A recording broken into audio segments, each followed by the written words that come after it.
What's going on, chosen family? Listen, I need to release this message right now. I was literally on my way to the gym, praising and worshiping, speaking in tongues, praying in tongues, and I literally feel the tangible presence of the Lord right now. And what he revealed to me is there's so many of you who have been trusting and believing in God for something. There's something that you've been requesting of him. There's something that you've been praying about, and the Lord literally hears your prayers. And he wants you to cry out to him. Some of you just don't pray like you used to. Some of you have been sort of skipping out on those prayer mornings. Some of you, I'm literally getting this in real time. Some of you had a routine with God and you've been slacking on this routine. You have not been faithful to what it is that you've been doing. Some of you have been tithing and then you've stopped. Some of you have been praying and you've stopped. Some of you have been fasting and you've started to not fast anymore, or you haven't been as disciplined. But the Lord is hearing your cries and he's hearing your prayers.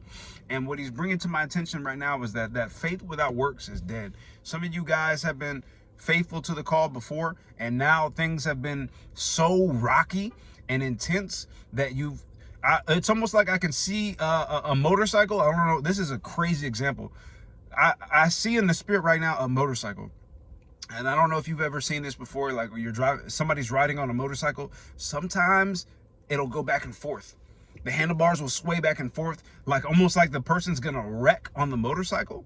But what the Spirit of God right now is doing is he's adjusting this motorcycle so it doesn't continue to speed and go out of control.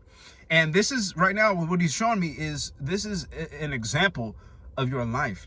Things may seem like they're about to spiral out of control, but the Lord is saying that his hands are on your situation, that you're not going to crash. You're not going to spiral out of control. What he needs from you is to meet you. He wants to meet you in that quiet place. He wants you to meet him in that secret place. He wants you to continue to seek him, right?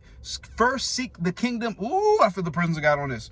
Some of you guys have been going on Indeed. You've been looking for different jobs. You've been doing all this extra stuff. And first seek the kingdom of righteousness. That way all things will be added on to you. If you need things in your life, seek the kingdom.